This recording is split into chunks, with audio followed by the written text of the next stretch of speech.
what's a digital camera without all the features? Not much, which is why Fujifilm released the Z800EXR.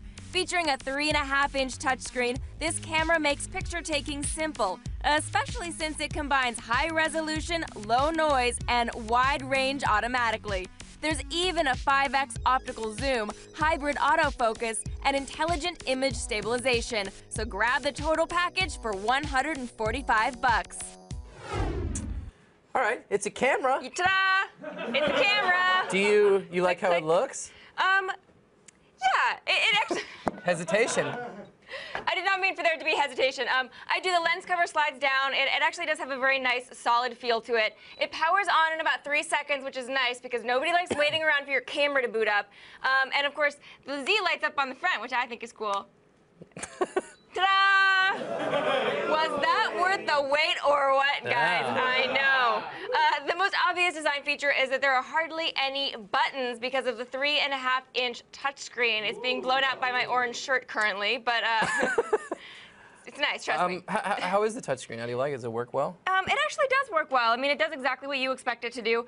A cool thing is when you're in picture mode, which by the time I get there, people will be bored and have changed the channel. Sure. You know, you can kind of slide through the pictures, which is nice. It's extremely responsive. Touches are very accurate, which is exactly what you want. Kind of reminds me of the iPhone. The interface rotates with the camera, which is very nice and something that most point-and-shoots don't do very well, so that's nice. The extra screen real estate is also nice for reviewing your shots, diving through menus, being able to swipe through pictures. I like that feature a lot, because if it doesn't have it, you're sitting there like an idiot being like, why doesn't this slide? That's how I look with most things, though. Every camera now has facial recognition, so what does this one do that makes it so special? Facial recognition? That is like 6 months ago. This is pet recognition. Wow. So the theory behind it is that it automatically takes a picture when your dog or cat's face is in there. Did we just realize that know. animals had faces? Did that just... So we tried it on... Seems like the same technology, We tried it on Stella. Stella's a little too fluffy. Didn't really work that well with Stella. But it worked really well. We had a shy, squinty neighbor cat that it worked very well on. So we'll give it the benefit of the doubt and say, kind of. It also has a 360-degree panorama mode, which many other cameras, you have to like visually stitch each picture together as you take them one by one. That is a pain. We do not have time for such tomfoolery. Here, you just press the shutter and you do a little spin. Sounds like a gimmick, but it actually gives really cool results. Right here, you're looking at the Venice Canal, so. Yeah. Yes. Look at that. So this is actually the 360-degree picture. I like my cameras fast. Do you? Much like my women. All right.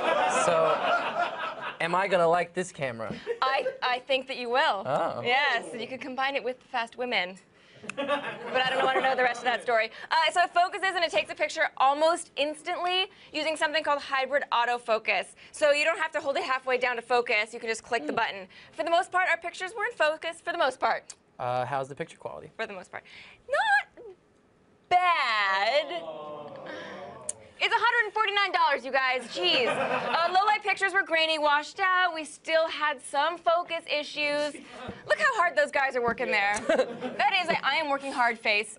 With the flash, pictures were evenly exposed, though still a little bit grainy.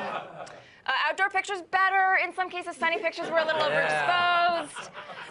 Like those turtles were a little overexposed, but not so much that it would be a deal breaker. So if you take the time to understand the 4 different automatic shooting modes, you can get some pretty good results.